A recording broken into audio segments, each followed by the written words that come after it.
Hello student, now in this session of class 11 business studies, today we will be going to discuss about the various forms of cooperative societies. Cooperative society, it is a voluntary association or a group of persons who have voluntarily joined together to meet the common interest. So there are different types of cooperative societies. So first we will be discussing about the consumer cooperative society.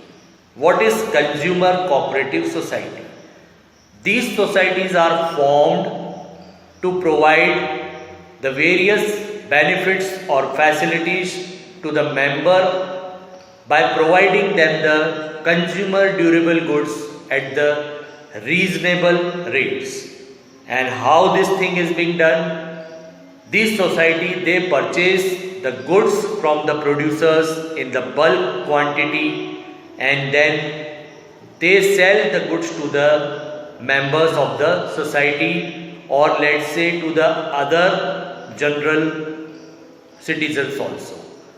So when they are purchasing the goods directly from the producer, the middlemen are eliminated, and when there is an elimination of the middleman, so whatever prices which are increased due to the number of middlemen in the channel of distribution, so that benefit is directly being given to the society, and ultimately the society pass on this benefit to the members or to the other people who are purchasing the goods from the society.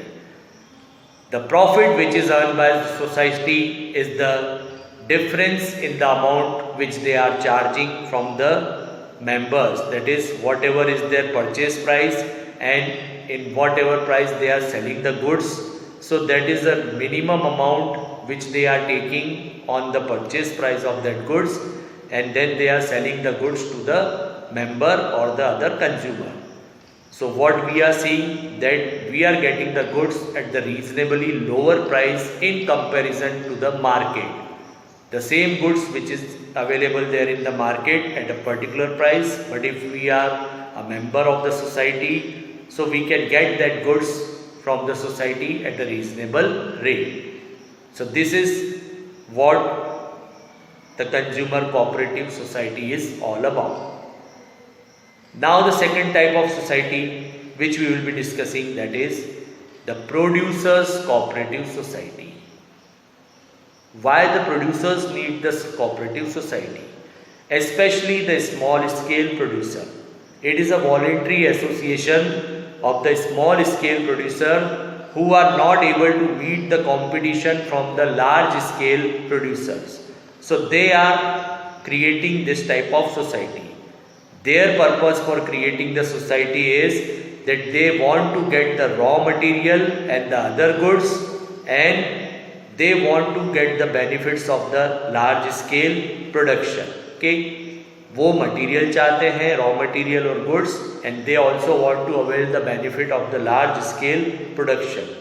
So what happens, that they are buying the raw material and the goods, and then they are selling that raw material or goods to the member of the society by charging some extra amount from them in the form of profit, because that is also needed if we have to do the growth and the expansion of the society. So definitely we need certain capital, and profit is one of the source of generating the capital. So the producer cooperative society is especially created by the small scale producers to meet the competition which is being given by the large scale producers.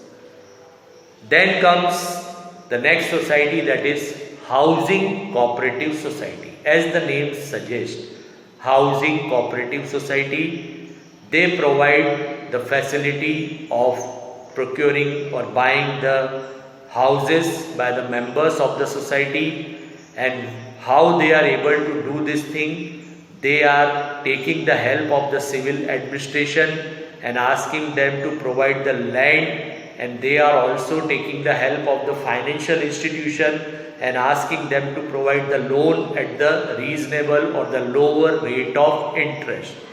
So the land is being given by the civil authorities, and the loan is being given by the financial institution, and the members, they are allowed to repay that amount of loan at the easy terms of the installment with the lower rate of interest.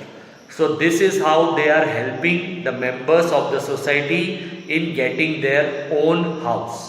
ये अपनी society को मदद करती है ताकि हर member का अपना एक घर होना चाहिए, और at the time of the construction also whatever benefit or facilities they can make them avail, they are providing those benefits and facilities to the members of the society. Then comes credit cooperative society. The main aim of the credit cooperative society is to provide the loan to the members of the society at a lower rate of interest, and giving them this loan with a very simple and easy procedure.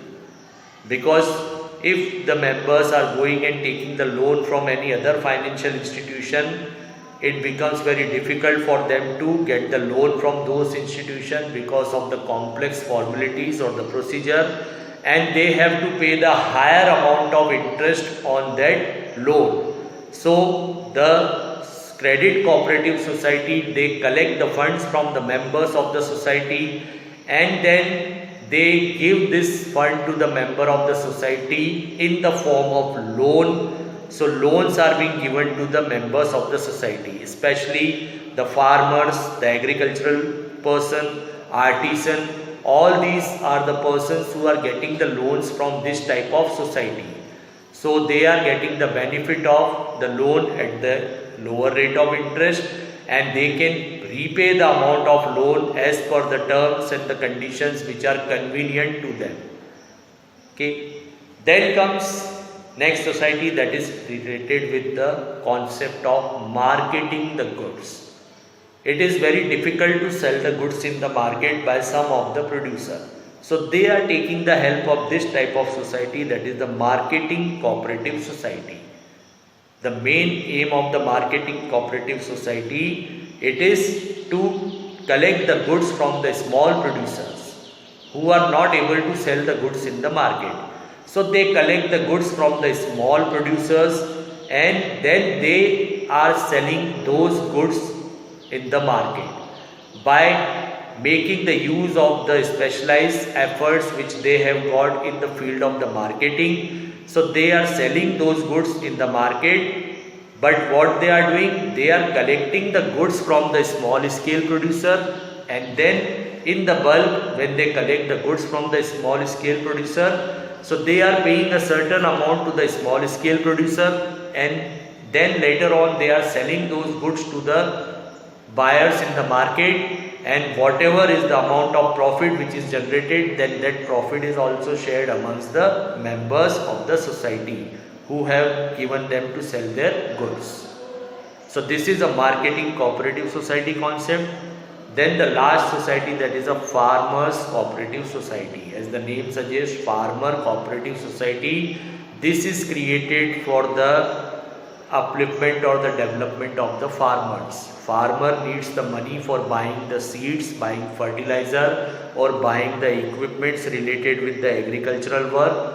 So this society is helping them in getting all those things, either by directly giving the things to them in the form of seed, fertilizer and equipment, whatever is required to them at a very reasonable rate, or by providing them certain amount or the certain amount of loan so that they can buy all these goods and they can do their farming activities. So this is a farmer cooperative society. So today in this session, what we have done, we have discussed about the various forms of the cooperative society. Hope you understand that what is the objective of each form of the cooperative society and how this society are helping their members. Thank you and have a nice day.